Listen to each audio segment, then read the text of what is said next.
Welcome, true believers. It's Frank McGuire. And Christina Dudamus. And Jeff Mack. On today's episode, the Meanwhile crew is going full Stan on Stan. 2 years ago, the world lost a legend, a visionary, a man that would go on to build the foundations of comic book culture and inspire some of the world's most beloved storytellers and world builders. Today, we are going to be looking back on the illustrious and prolific career of Stan Lieber, aka Stan Lee, aka Stan the Man. Now, before we go live on the Stan plan, I'd like to hit pause for a quick moment to express our appreciation. Thank you so much for spending your time with us, and thank you for all your love and support. But maybe you are new to Meanwhile, new to us, and maybe even new to the wonderful world of podcast. If that is the case, we are honored you popped your cherry with us. So let me tell you a little bit more about the Meanwhile crew and our podcast. We are a fandom culture, speculative fiction loving collective, and each week we will share our brand of raw, hard-hitting commentary, news, film, and game reviews from all your most beloved corners of fandom. Now, our panel of hilarious and knowledgeable co-hosts, we rarely see eye to eye on these things, but to be honest, we designed it to be that way. How else are you going to get both sides of the story? And no matter what we disagree on, each of us champion open, nuanced, and thoughtful conversation when discussing our favorite made-up shit. Meanwhile is your one-stop shop for everything a growing fan person needs without any of those nasty preservatives. Now, if you like this episode and you don't want to miss the next one, be sure to subscribe, and don't be selfish, share us with your friends. Sharing is caring. Here's a little sneak peek of what's coming up on today's episode. Apparently, when he was 16, he ran into Stan in a hotel where they were having a comic book convention in Florida, and he was traveling with his family, and he went up to Stan, and he's like, "Oh my God, can I sit down and talk to you and ask you about this industry and really figure out like whether this is something I want to do?" And apparently Stan sat down with him for 7 hours and just had a conversation with this 16-year-old kid, trying to kind of put him on the right path. In the proposed first storyline, Thomas would go up against a race of aliens with penis-shaped heads, led by Lord Peckerton and High Priestess Clatana. However, Playboy wasn't completely sold on the first draft, writing back that Mr. Hefner loved the Peckerheads.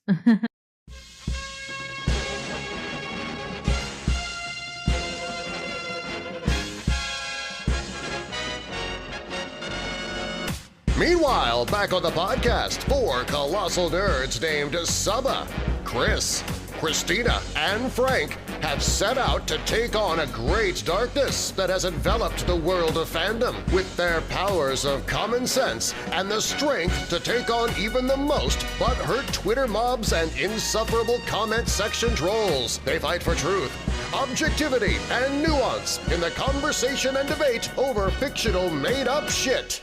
Well, like I said at the top of the show, we are talking about Stan Lee. Stan Lee, the man who built Marvel, the man who created a pop culture landscape that defies imagination. Not only an incredible creative mind, but a prolific creative mind. And according to a lot of people, just an all-around great guy. Somebody with a gigantic heart who really cared about his industry and cared about storytelling and cared about narrative fiction and really had an indelible impact on the world. Like, look at us. We didn't know the guy, but we're sitting down in front of a microphone 2 years after his passing to reflect back on his life and to talk about his impact. Not a lot of people can say that. A lot of people have people that will do that for them. But the impact that he had, the influence that he had, it's so monumental. If there was a Mount Rushmore of pop culture, Stan Lee's face would definitely be on it. So I wanted to start this conversation just kind of talking about our personal reflections, experiences, and thoughts about Stan Lee and his impact on culture in the world. When I look at the last 100 to 200 years, I don't think anyone could say that there was a storyteller that was more inventive and influential when it comes to modern culture than Stan Lee. Now, Joe Shuster and Joe Siegel was the creators of Superman, probably the most iconic and recognizable fictional character in the history of the world. But Stan Lee's creative portfolio of characters is much wider, more diverse, and more relatable. But for the most part, when someone thinks of comic books, you definitely think exactly. Stan Lee.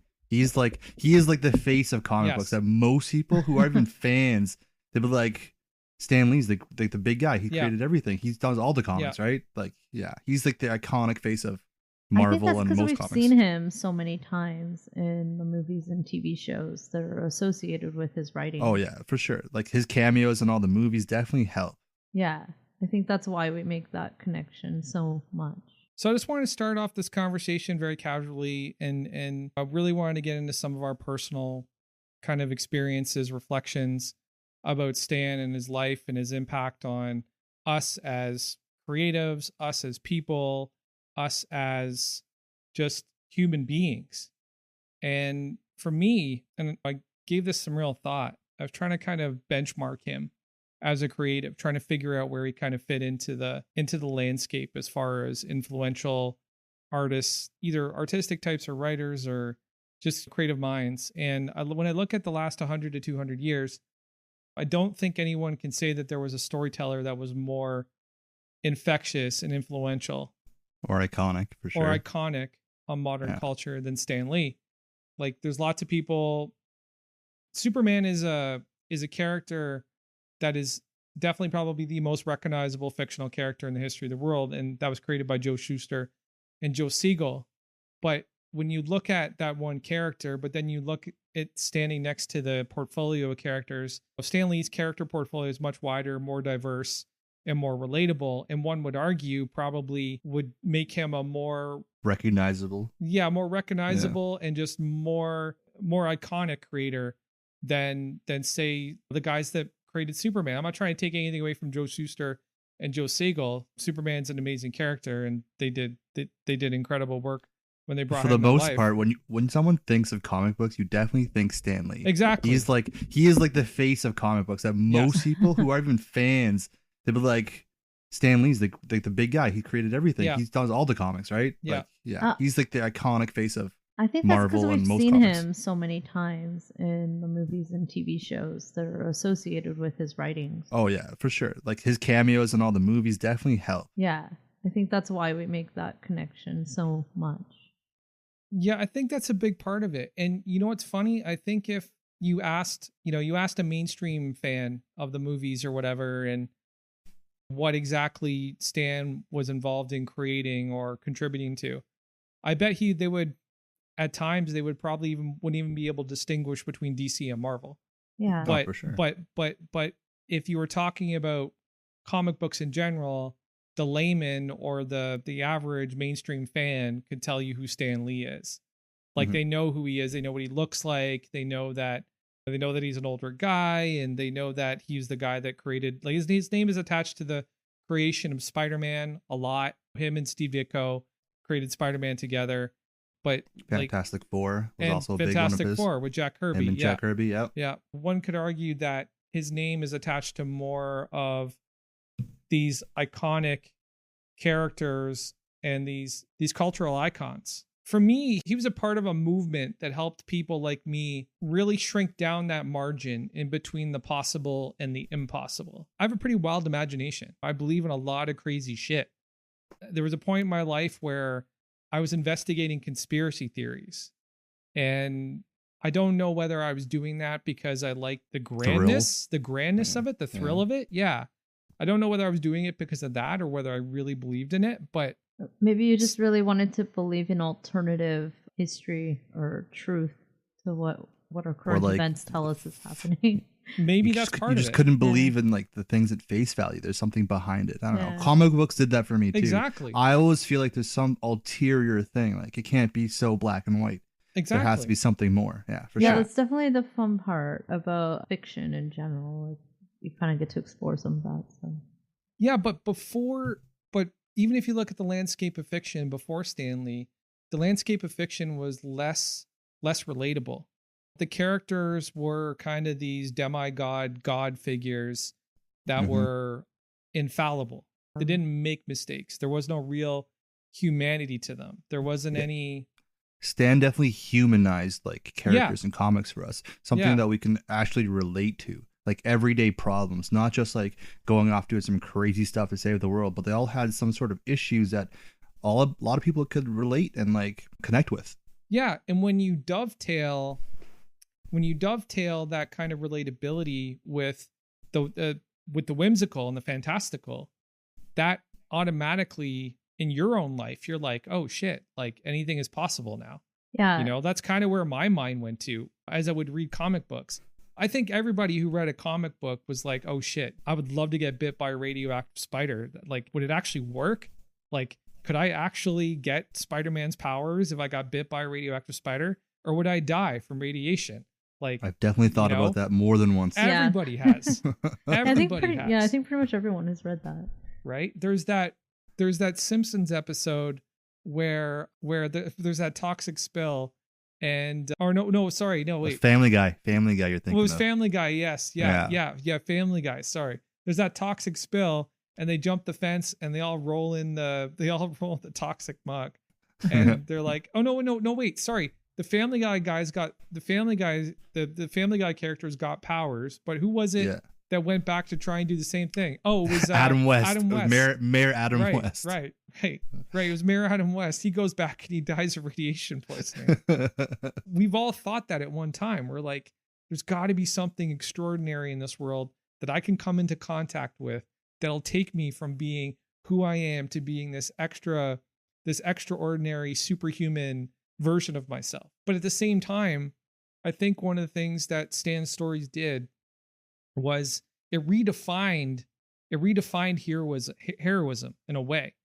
Like I said, before Stan's style of storytelling, comic books were largely godlike, modernized versions of gods of Greek mythology. And now Captain America, Wolverine, the Black Panther, Iron Man, like this is our pantheon of gods now. Like this is what our modern literary version of the pantheon of gods is. It's these characters. But at the same time, as he was making them somewhat untouchable or somewhat extraordinary, Jeff, like you were saying, he made them more relatable by giving them an aspect that was grounded in some reality. And I think one of the best ways that he did that, or the best example of him doing that, was Peter Parker. He took Spider-Man, he took Peter Parker. He took Peter Parker and he turned him into Spider-Man. He was like a 15-year-old kid who not only was he Spider-Man out like fighting the good fight and protecting the city, but he was also worried about his homework. He was also worried about how his aunt was going to pay her bills. He was worried about girls. He was worried about just being like, awkward and weird. Having a job and like being like fitting into society, kind of like on everyday problems. Yeah.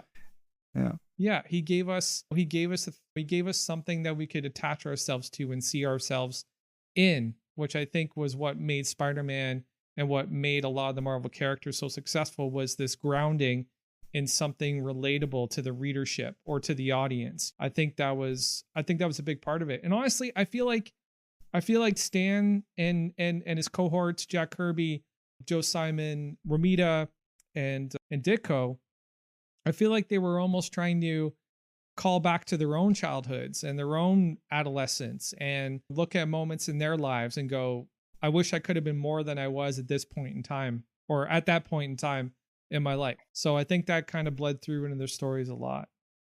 Mm-hmm. And like, you know how he makes things relatable? Did you ever watch his show, Stanley's Superhumans? Yeah, I watched that. They actually went around and actually found people with like, I guess, superhuman abilities, sort of. Yeah. That's interesting. Yeah, like that brought me to like a point in my life where I was like, maybe heroes can exist. These guys have all extraordinary abilities. Yeah, granted, they're not like crazy like Thor or anything like that, but they had something more than like the average person. Yeah, no, you're right. Those the people that he found in that show, which was like a reality-based show, were incredible examples of humanity. Incredible example of physical strength or agility or sensory perception. I do want to touch on his culture and touch on his upbringing, because one of the things that I love about the narrative of Marvel is Marvel really started to kind of gain its ground after the war, or during the war, right? During World War II. And I love the fact that it was a bunch of Jewish guys sitting in an office building creating these superhuman characters, while Nazis were claiming to be superhuman but had no fucking proof of it at all. Like, I love that. I think that was one of the more kind of slice of life things. You know what I mean? Like the things that kind of made Marvel very, very, I don't know, not ironic in a sense, but just clever. And they had actual superhumans. Captain America was an American soldier. given superhuman powers with the super soldier serum. And he was going out beating up Nazis. That was his whole gig when he first debuted. Like he was there to fight the Nazis. He was there to fight the good fight. So I think I like that they kind of played with things a lot like that, you know? Yeah, putting like characters in like real life scenarios, like events that actually happen. Yeah. Or are happening. Yeah. Yeah. And Christina brings up New York City. And again, that's something that Stan and the Marvel crew really did a great job of weaving into their narrative, into their story. Was like New York was almost another character. New York was almost another character. And the competition, they were into creating fictional cities based on real cities. But the Marvel guys, they used real cities all the time.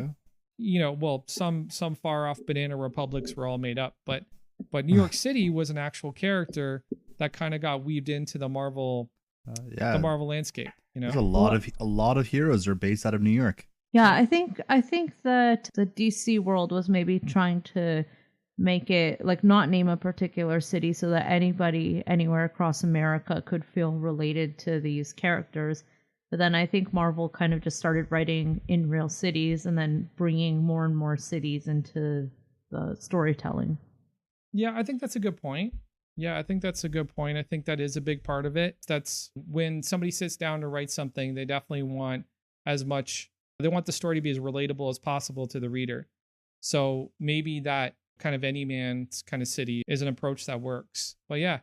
So let's talk about personal kind of moments, especially growing up, like where Stan's influence kind of really started to become obvious to each of you. For me, it was X-Men that kind of drew me to Marvel the most. Me too. Yeah, like the cartoon, the comics, everything about it. I found it like the most relatable for me, at least. I really like my favorite X-Men, Wolverine or Gambit. Right. Toss up. I don't really know. Right. But growing up, yeah, those are kind of my go-to. I loved like reading about them, watching them on TV, just the action and just like, I don't know, man, it's just how cool it was. Imagining myself being one of them as well, being part of like that team. I don't know. Stan really brought them to like, I don't know, brought them to me as a child, and it kind of brought me comfort. As someone who didn't have really have a lot of friends growing up, those were like comforting, and the X-Men were my friends. Stan was one of the creators of the X-Men with Jack Kirby, and I think one of the reasons we find so much affinity with the X-Men, I think everybody I talk to has some sort of relationship as a child with the X-Men. As far as if they're a comic book fan or they're in a comic book culture or they're in a nerd culture or whatever, X-Men seems to be that point in their life. Sorry, the X-Men seem to have some sort of place in their life during their adolescence or during their childhood. And I think a big part of that is because Stan and Jack intended the X-Men to be an allegory for bigotry and for racism and for otherism, because the X-Men were the first heroes that were born with these powers.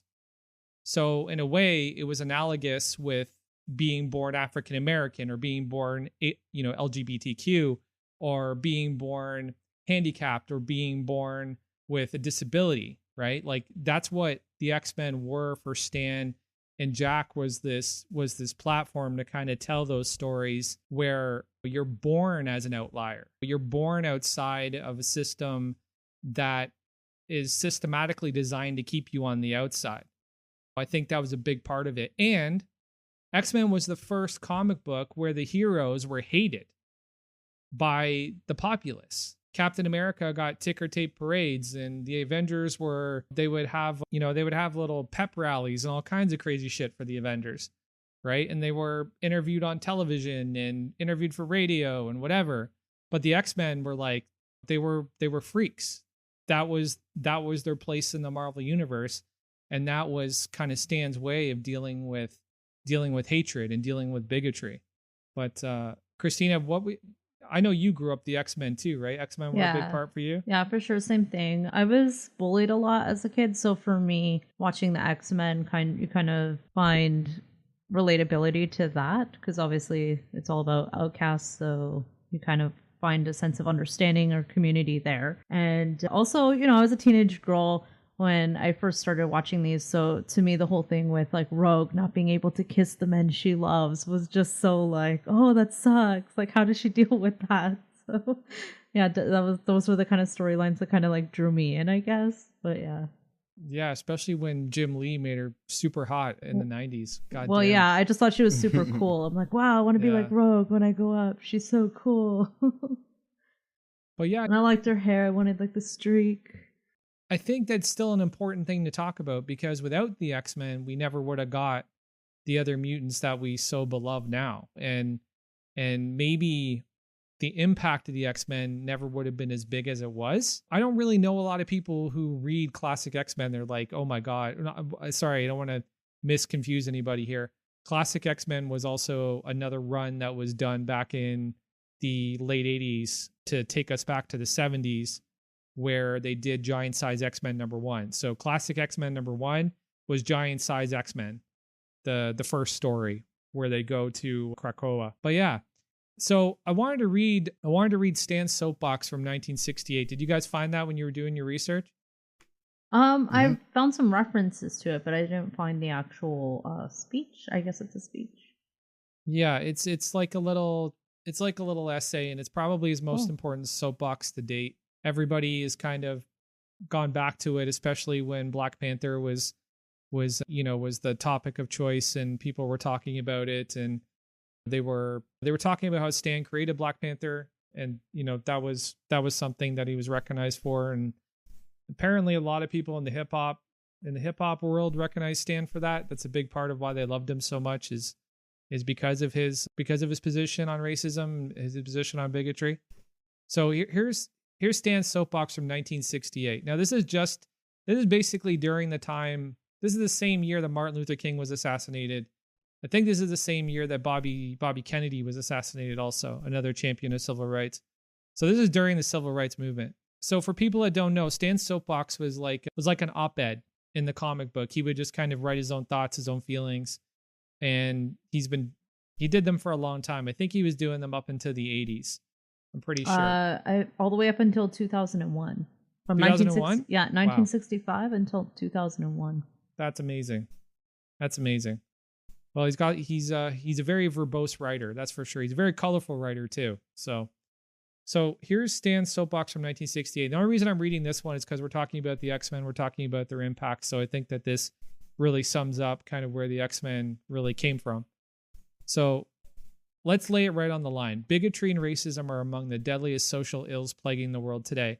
But unlike a team of costume supervillains, they can't be halted with a punch in the snoot, or a zap from a ray gun. The only way to destroy them is to expose them, to reveal them for the insidious evils they really are.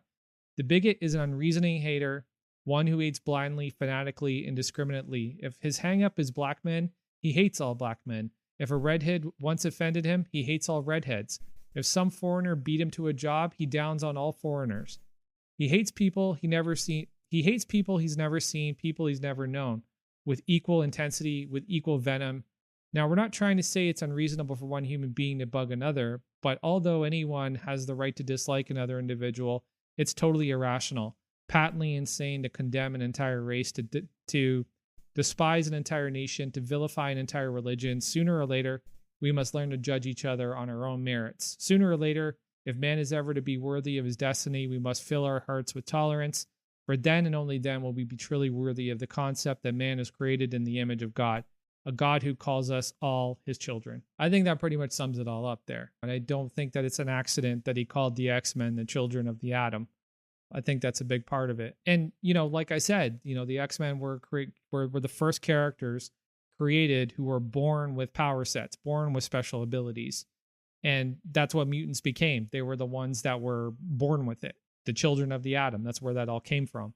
And Stan and Jack, another big reason they wanted to create the X-Men was they were getting frustrated trying to come up with something that would happen to their characters to give them powers, or something, an accident or whatever, like the same thing that happened to Daredevil and the Hulk and to the Fantastic Four. So the X-Men were a big part of that kind of transition. Yeah, so along with the X-Men, Stan one of the things I really liked about Stan is that he was clever about his character development. He was clever about his character creation. There was always something behind it. There was a subtext. There was an allegory. There was an analogy, just like with the X-Men. Like if you look at the Fantastic Four, they were born in the nuclear age and during the space race, right? And those were the two things that played a role in giving them the powers that they had, their special abilities. And not only that, but it was a play on the whole idea of the nuclear family too, because they were a family. They were essentially a family. They were a nuclear family. So I thought that I really like those kind of little tidbits, those little nods. I like when people they have fun with subtext. They have fun with analogy and allegory. And I don't know if a lot of people pick up on that with the Fantastic Four, but that's kind of where they came from. Like Stan always did a great job of finding aspects of real life to weave into his characters. Bruce Banner was another character that was created during the nuclear age. And he's a character he basically gets his power from a nuclear accident, from a gamma bomb going off, right? So oh, fun fact about Hulk. Apparently he was supposed to be gray, and in issue 1 he was gray, but in issue 2 there was a error with the printers and it turned him green. And so from issue 2 onwards he became green. That's interesting. Yeah. That's interesting.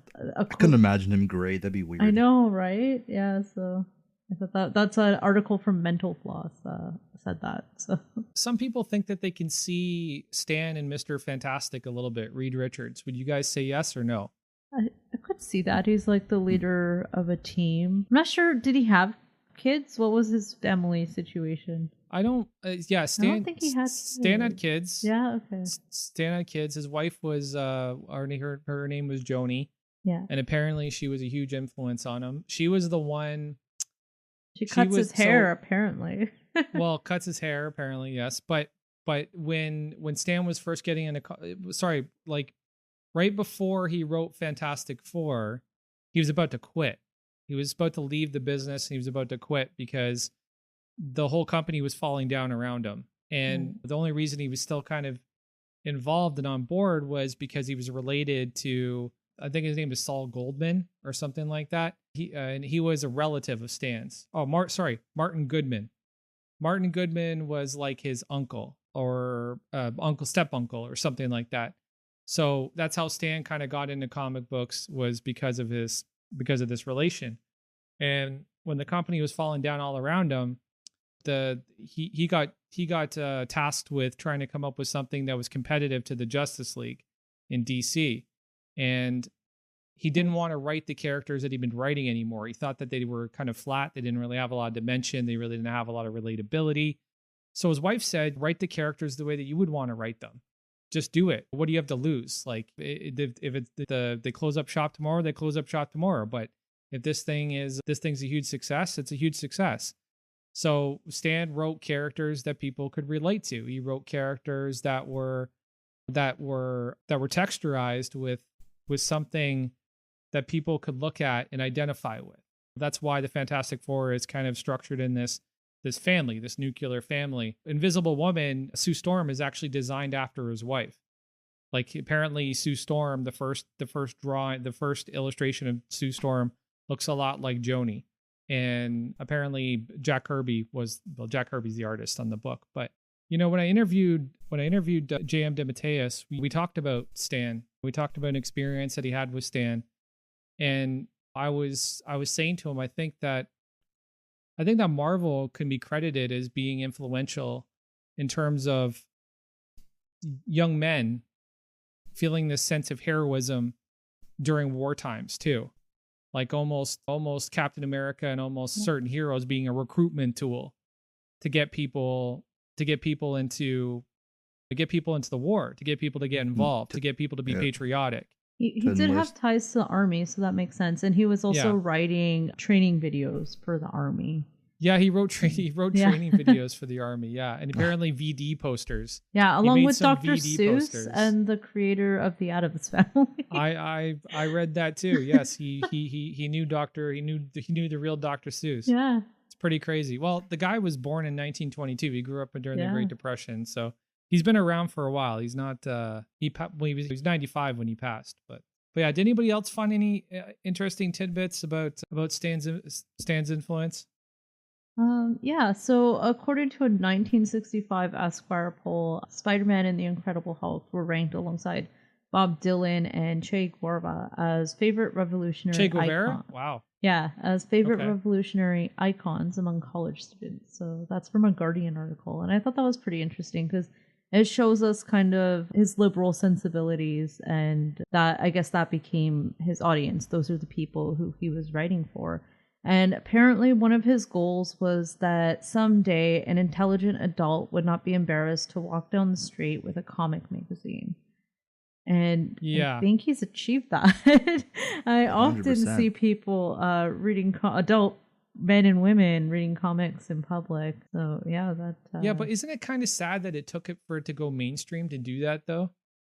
Like well, with it the makes films, sense. like It sounds like that's what he wanted. He wanted comics to be intellectual writings. Like he didn't want it to be flat and dull and dumb kind of, right? So he wanted it to be something that adults could take something away from.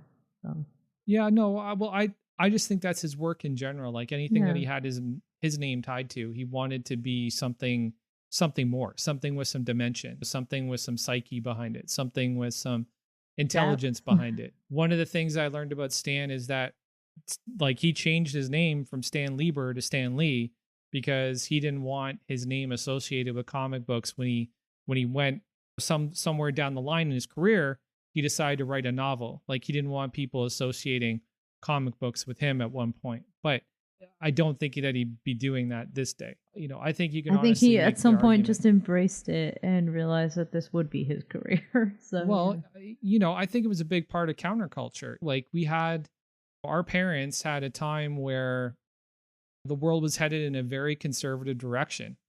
And then it was like music and movies and animation and drugs and so many things that kind of came into the mix to really kind of change the zeitgeist. And I think that comic books probably had a large part to do with that. You know, they had, you know, one of the things that Marvel did very quickly is they created the Comics Code Authority, but they also bucked the Comics Code Authority at one point. yeah, Because they didn't want to be part of it anymore. They wanted to tell stories that were grounded in real life situations, reality. One of the first anti-drug messages or first anti-drug campaigns in a comic book was Marvel, was Harry Osborn being hooked on pills because he was depressed. I don't know if a lot of comic book fans know that, but that was one of the stories that they did tell. So yeah, that's interesting. I had no idea. I read. You had Yeah, no I kind idea of read about about that too. No. yeah, that was something that really kind of changed the game. Is once the comic book publishers started bucking the Comics Code Authority, that's when things started to get a little dark. And Yeah, and they started to get a lot apparently they inventive. didn't get the seal. There was a CCA seal, and they didn't get it. But Martin Goodman published the issue anyway. Didn't care. Yeah.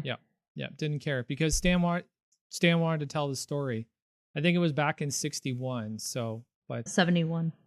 71 that Yeah. story? I thought it Yeah. was 61. 71. Oh, okay.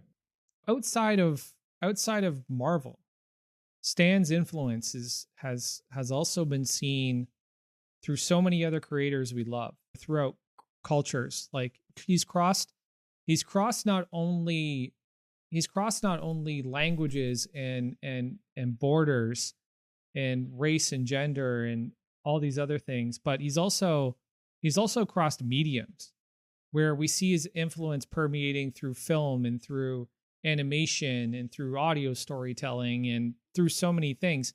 And it's not necessarily because it's his work, it's because of his influence. It's because of he's played such a huge role in the lives of people who have gone on to be creative forces out in the world.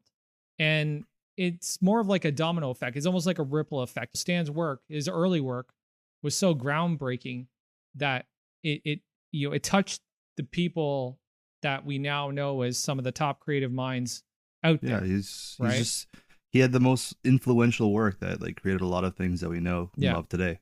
I think, and maybe this might sound a little crazy to some literary purists, but I don't really give a shit. if Mark Twain and Charles Dickens were alive today, they would want to write something for Marvel.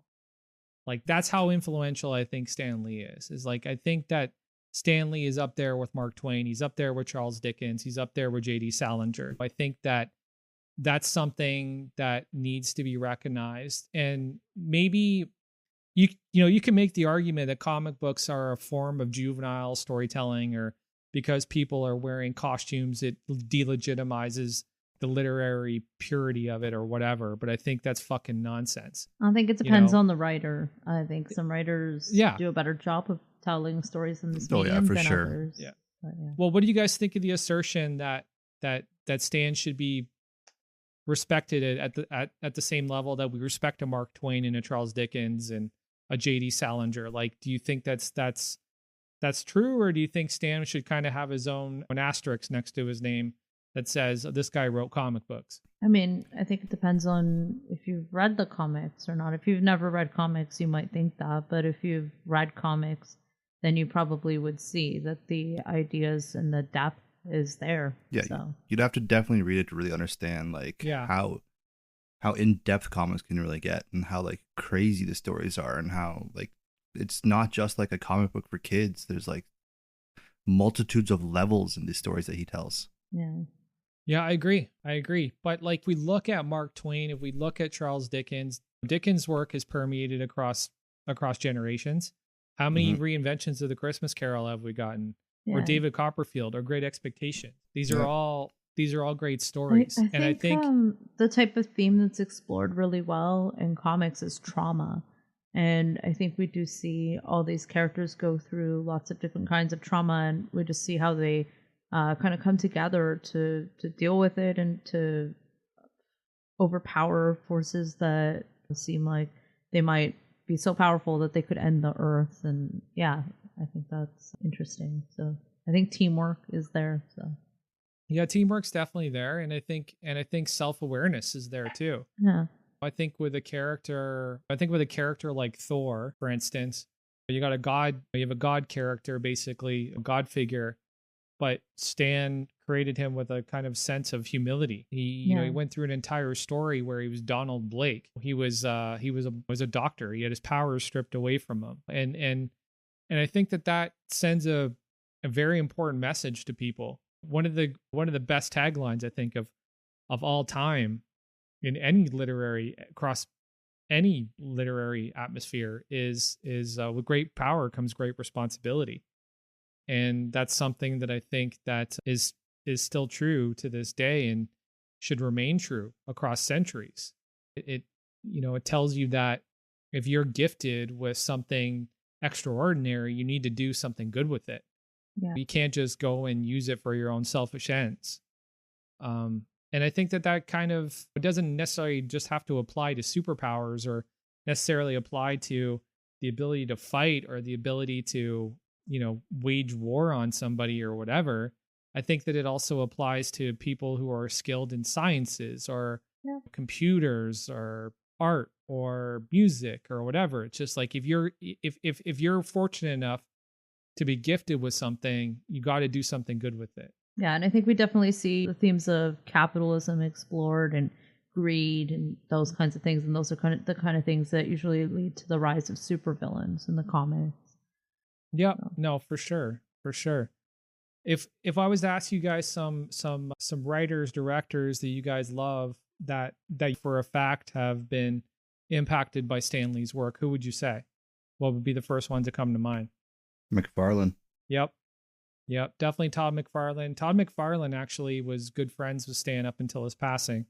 There's a story I read about Todd that really, really touched me. Apparently, when he was 16, he ran into Stan in a hotel where they were having a comic book convention in Florida, and he was traveling with his family. And he went up to Stan. He's like, "Oh my God, like, can I sit down and talk to you and ask you about this industry and really figure out like whether this is something I want to do?" And apparently Stan sat down with him for 7 hours and just had a conversation with this 16-year-old kid, trying to kind of put him on the right path. And Todd McFarlane is one of the most, again, will be somebody we're probably talking about when he passes away in the same way.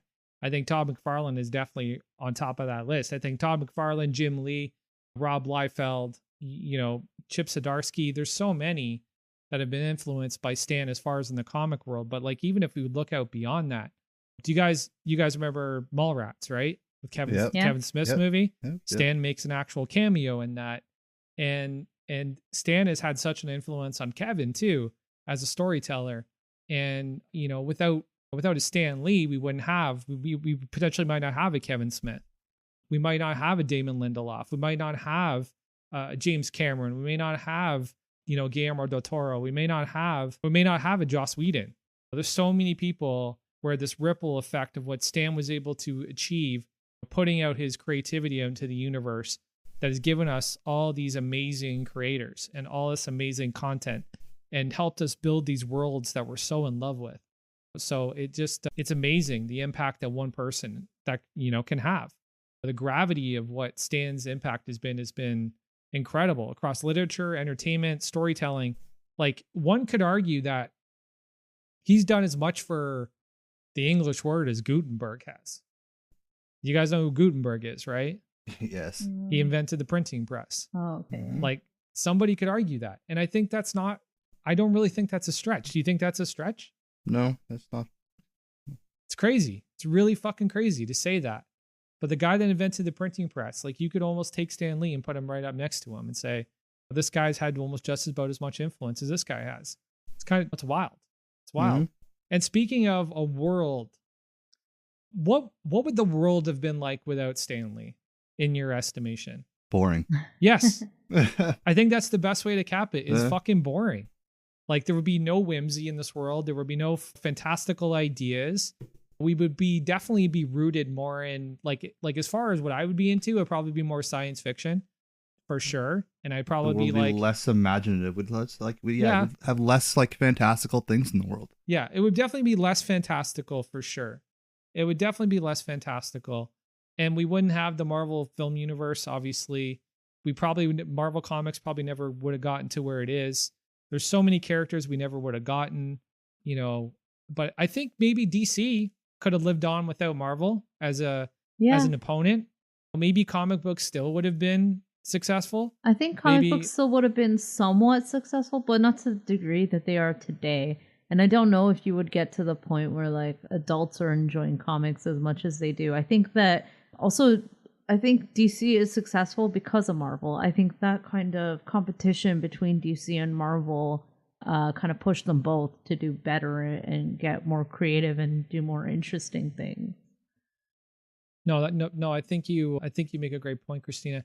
If I asked you guys to imagine who you would be without the influence of comic books growing up, could you tell me who you think you'd be? I'm sure. I think it's to what you said. I think I would just have ended up reading more sci-fi. And that sort of thing. I did actually read a lot of comics that were not Marvel comics when I was younger. But the question is, Christina, is how many of those writers of those comic books were influenced by Stan Lee? Yeah, probably a lot. I can't find any of those writers saying that for a fact they were influenced by Stan Lee, but I'm sure it exists. Like, I'm sure it's a small community and they're all kind of sharing ideas and drawing inspiration from each other. Well, they also all grew up probably reading the same stuff as we did, right? So that's where they get their influence from. I can only imagine. So without Stan, like, who's to say, like, most of them wouldn't be there? It'd be so different, right? Yeah. What about this idea? What about this? Let me throw this out at you. What if we've talked Stan about Lee how... drew influence from sci-fi as well, too, though, right? Of course he did. Yeah. He wrote Jules Verne and H.G. Wells. H.G. Wells, and he was a big fan of those. And again, somebody could say to him, like, what would your life be like if you didn't have Jules Verne and H.G. Wells? Yeah. Right? Yeah. But as much as we're talking about the influence that he does have, you can almost say that it would be an equal blow, like the reverse would almost be an equal impact, right? Because think about, as far as his influence has stretched, all the other creatives that he's influenced over the years, all the other people that he's influenced, of the fans he's influenced, the people that just have that just have a sense of whimsy or a sense of imagination. Like that may have been the thing that they may not turned out to be a great storyteller or comic book artist or whatever, filmmaker or whatever, but maybe that sense of imagination is what turned them into an inventor. Or maybe that sense of imagination is what turned them into, I don't know, some sort of something that was kind of like a game changer. You know what I mean? So even if you look at that and then you look at the reverse, like what if there wasn't a Stan Lee? Like think about all the things that we would not have. Like how fucking crazy is that? Like if we took him out of the equation, if we took him out of the universe, the world would be so much different. We wouldn't have had Stripperella. How devastating. But the argument can be made that the world would be incredibly different.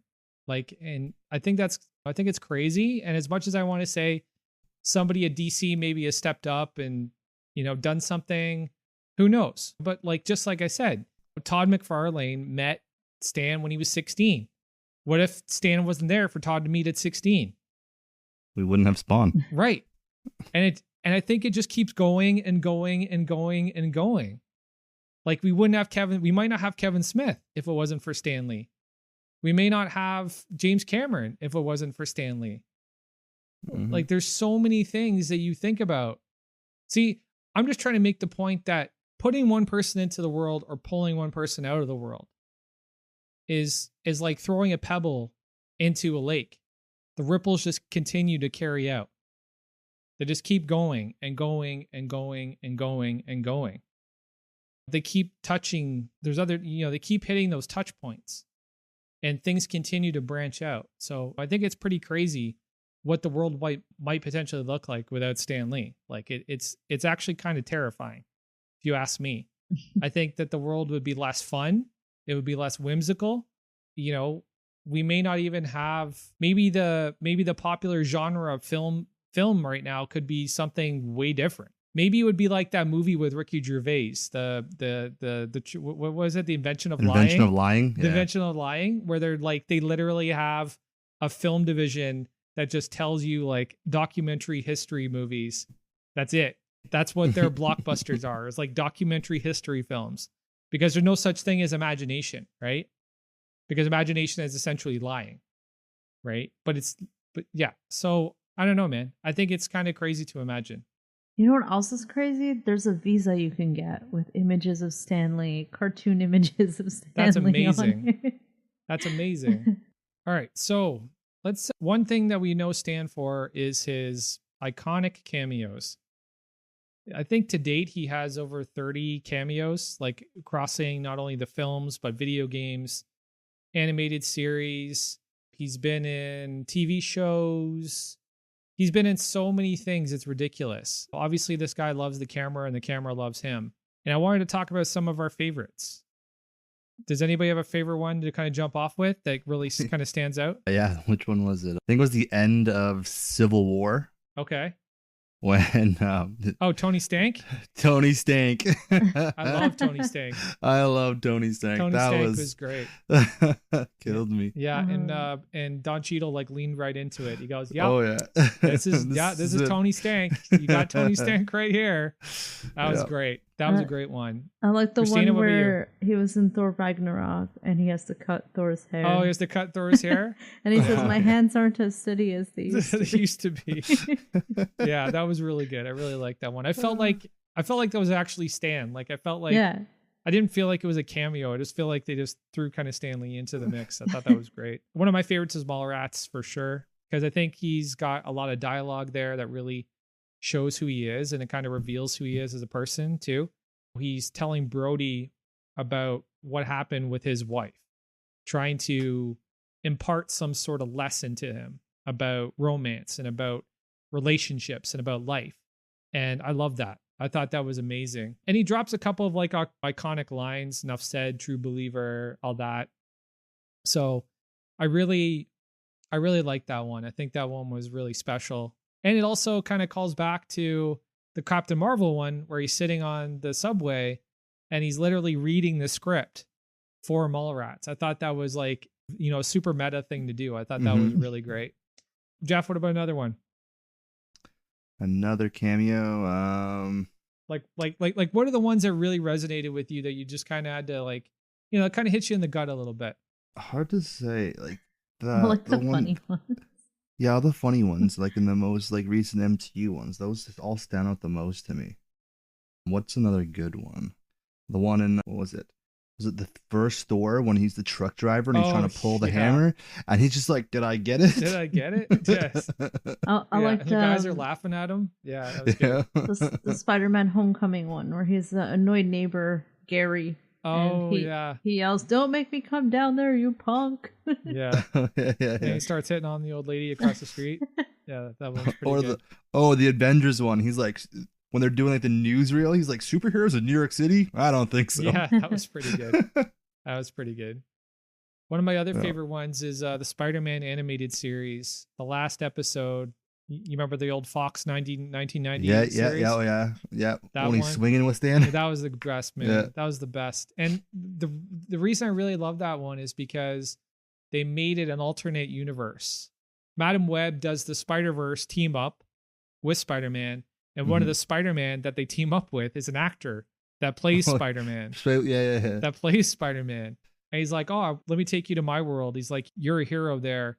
And he takes him to meet Stan Lee. And it was really cool because Stan was like, "Spider-Man?" And he's like hanging from the roof and they go swinging and so good. So good. That's one of my, and then obviously Endgame was big because that was his last one. So yeah. That was Make peace, not love. Yeah. Make love, not Make war, love, man. not war, man.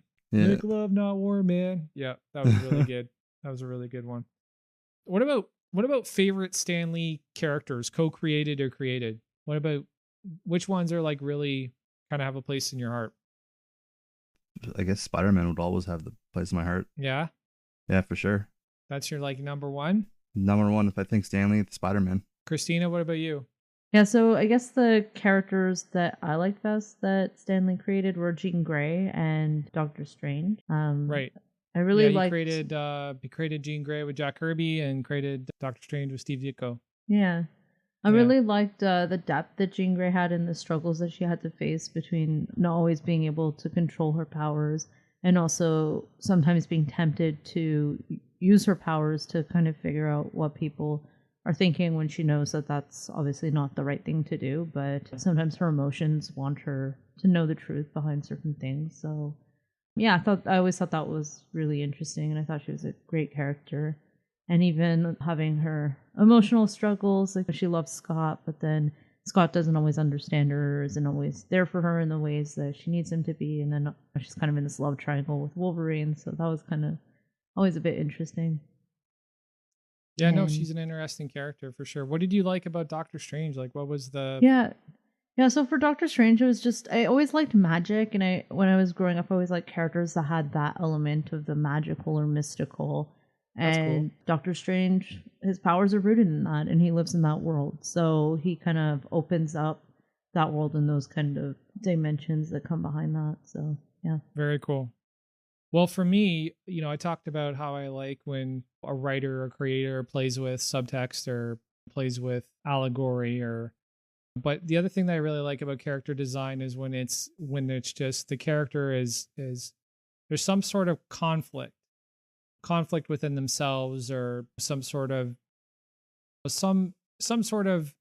aspect to their psyche that isn't just normal.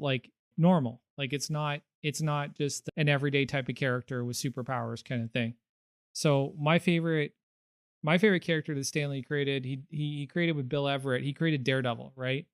And Daredevil was without a doubt, it was one of my favorite characters. Wolverine's my top favorite character, but Daredevil is very close. And, I love the fact that they created a blind superhero and they gave him the ability to still have sight and super agility and heightened strength. And they made him such a formidable street level hero, even though he was blind. But at the same time, if you look at Daredevil and you break him down, you deconstruct him, he is not only a Catholic, but he dresses up as a devil. He's not only a lawyer, but he's a vigilante.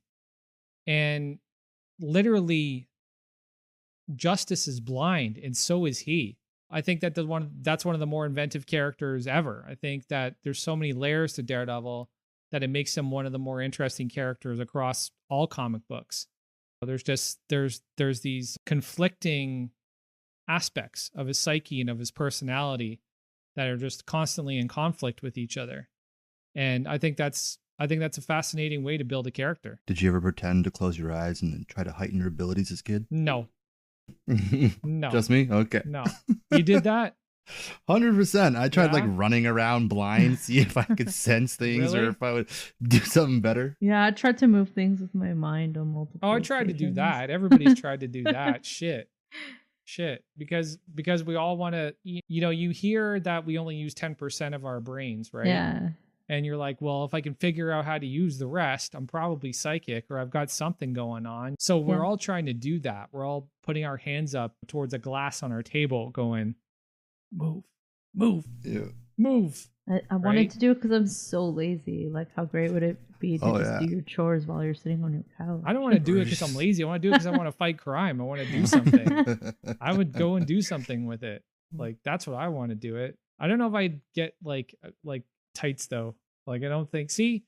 Yeah, no, that would have been my first thought. My first thought wouldn't be like, I need a weird costume. That's the most awkward thing about comic books is like the tights aspect. Like, I don't know. Oh man, in X-Men, like the first X-Men movie when Wolverine's talking about the costumes and Cyclops goes, "What would you rather, yellow spandex?" Yeah, that was killed me. Good. That was pretty good. It was a pretty good nod. Yeah, no, those are. Yeah, I can't get down with the costumes. Costumes are not my thing. Not my thing at all. But so when we're doing research for this episode, we found some interesting tidbits about Stan that most people probably don't know. He's done some interesting work. One of the things that he tried to do was in 1975, he teamed up with John Romita Sr. to pitch a pornographic comic strip to Playboy magazine. And it was about the adventures of Thomas Swift, the first heterosexual to receive the coveted Golden Sperm Award for paranormal sexual proclivities. The main character, it says here, the main character was American as Apple Pie, the Stars and Stripes baseball, and Sunday lynchings? What? Wow. What is that about? I don't know. Anyways, he would face all sorts of sexy threats with the help of his girlfriend, Margot Tender, who had been seduced by Thomas while selling Girl Scout cookies door to door. What the fuck? That sounds so creepy. That sounds like something old men would read. Doesn't it? In the proposed first storyline, Thomas would go up against a race of aliens with penis-shaped heads, led by Lord Peckerton and High Priestess Clatana. However, Playboy wasn't completely sold on the first draft, writing back that Mr. Hefner loved the Peckerheads. They wanted more sex monsters, funnier names, and possibly an evil black stud. Oh. Whoa. Okay. Wow. Whoa, man. This is definitely a different time. Yeah, this is definitely a different time. That's awkward. At that point, Romita got cold feet. No shit. Later telling Comics Reporter that I'm really a prude. I tried twice to make it raunchier and I thought an orgasm machine was pretty raunchy. The girls were all completely nude. Playboy asked for more. Lee said he wouldn't do the comic without Romita. So, and the idea was dropped. So I guess this is how Stripperella was born then. Definitely. It's probably a fucking part of it. Because it was like definitely more tame than that. And it was quite funny. I actually thought that was a funny show. I'd seen a few episodes of it. Yeah. Another thing, Stan got pretty close to a Silver Surfer movie. The producers hired an engineer to build an actual electromagnetic levitation device for the Surfer's surfboard. And there was like a demo produced apparently, but here's another. Okay, this is only going to get worse. This is compounding on the Playboy story. The original plot outline included a black gangster named Sweet Daddy Wisdom. No.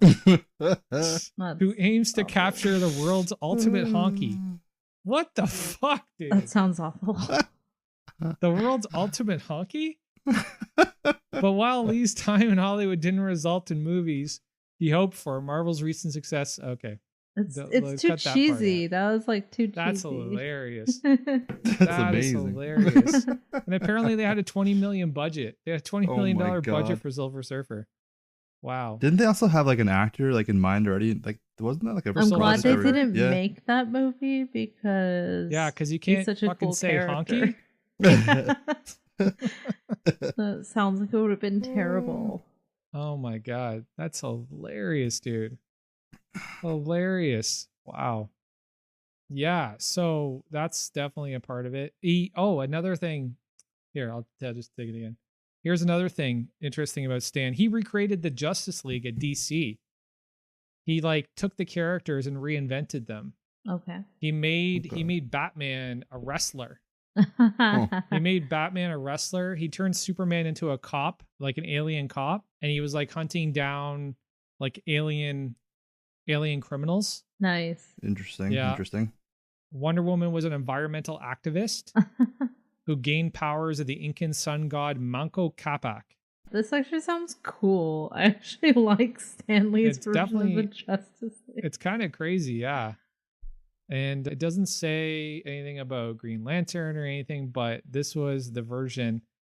Apparently, he also wrote a comic book called The Mighty Seven, and it was about Stan Lee discovering actual people with powers and then turning them into a superhero group, like giving them names and like almost being their manager. Wow. Like that was like he tried to create real life superheroes. No, he discovered, like he found people with actual powers. Yeah, he was trying to make then, superheroes in real life. And then he found out this isn't a thing that can happen.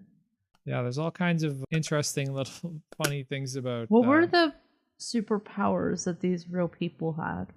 Just curious. I don't know. It doesn't really say in detail. That seems random. It does seem a little random, but maybe, or speed or whatever. Also, during an interview, somebody was asking him why Fantastic Four flopped, the one with Josh Trank, the one that Josh Trank directed, and Stan said because he didn't have a cameo in it. That was his take. It's because I wasn't in the movie, it flopped. Nice. Yeah. So he's certainly a very verbose guy. Like 100%. He's very verbose, very outspoken, which is super cool. And the last thing I want to talk about as far as these little Stan tidbits, Fox has the rights to a movie about his life. And somebody's saying it's going to be in line with something along the lines of Kingsman or 007. That would be interesting. Cool. That doesn't make any sense to me at all. He's a writer. But like, it's no longer Fox, right? Doesn't Disney have Fox? Yeah, you're right. Yeah, okay. So then I guess Disney has the rights to it. Anyways. Yeah. But this is kind of crazy. Like somebody made a parody poster for it too. They put Bryan Cranston as Stan Lee. Bryan Cranston would be a perfect Stan Lee, by the way. Yeah, I think see that. I think they should do what they did in Walter Mitty, The Life of Walter Mitty. Yeah, I think that Stan should like have visions and experiences just like with his everything characters. is like an imagine. Yeah, that'd be actually really cool. I think that would be sick. That'd be awesome. That would be dope. That'd be really cool. Interacting with them in his imagination in everyday life. That would be dope. That'd be a really cool show or movie. Yeah, that'd be dope. I do not want to see a 007 version of Stan Lee's life. I don't think that makes any sense at all. Because one, he's not a spy. I think that could be interesting. Yeah, but he's not a spy. Like, yeah, well, I don't know. I need to know more about it. It could make sense. I don't think I'm not writing it off. I'm not writing it off. I need to hear more about that though. I don't think. I'm just imagining him in like the Kingsman, and then it's weird.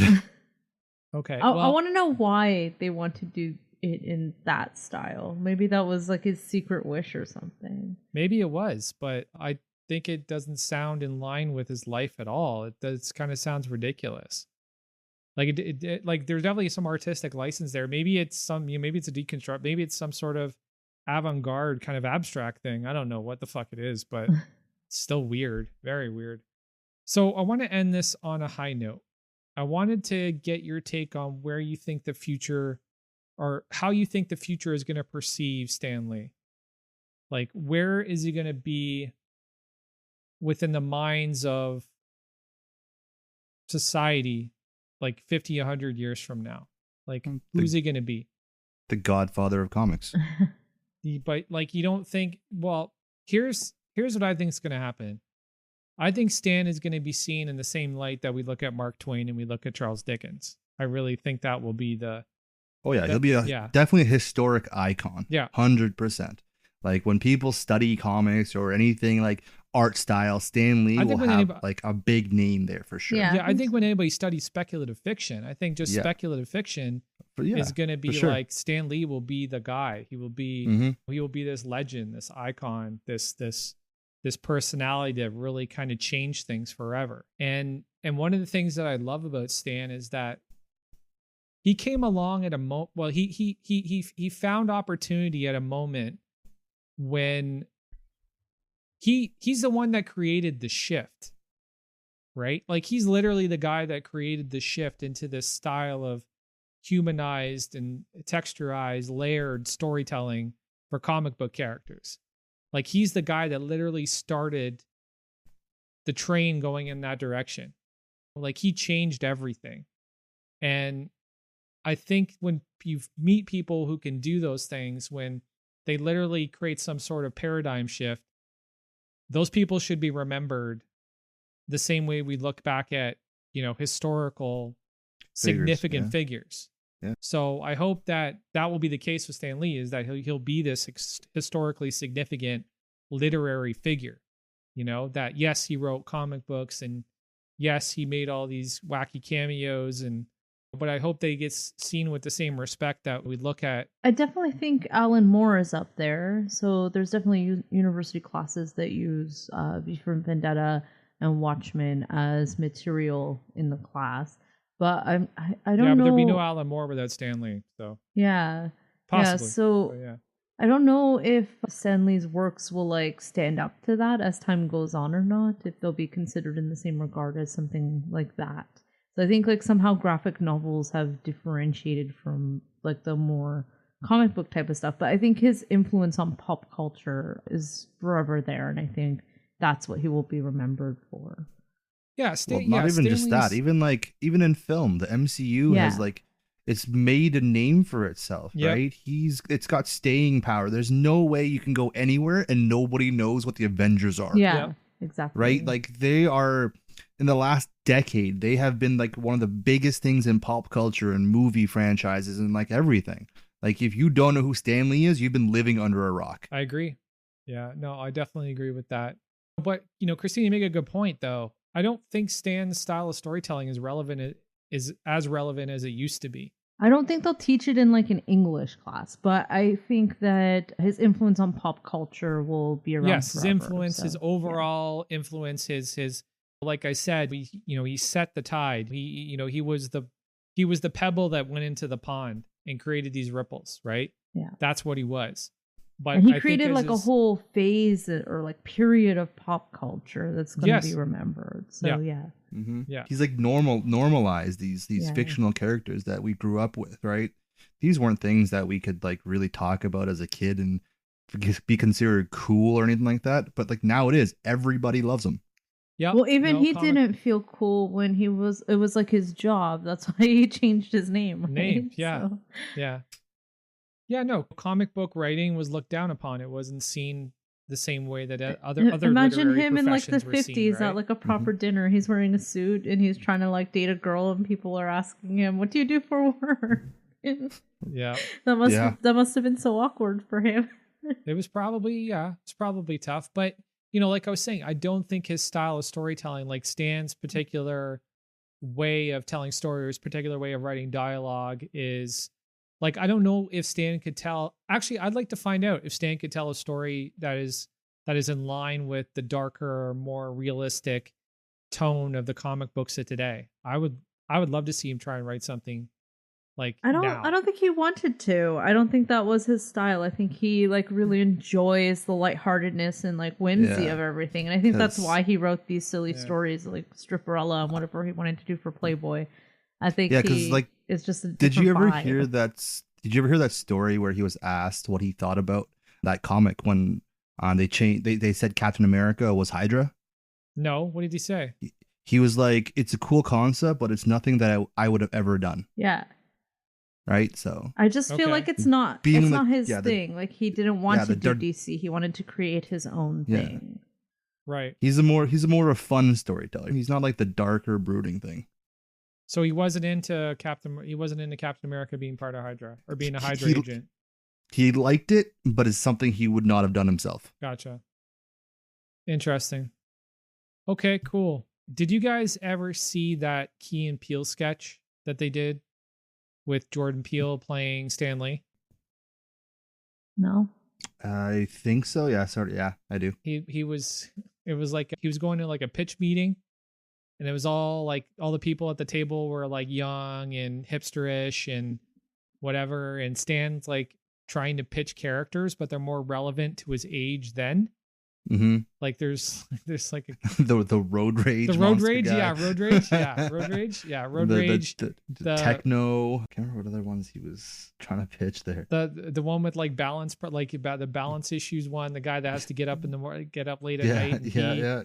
That guy. I think that I was sort of mad at them for doing that sketch. I kind of felt like it was kind of insulting to Stan's memory. And well, it didn't happen. They didn't do it after he passed away, but just the whole narrative behind it was a little offensive to me, to Stan.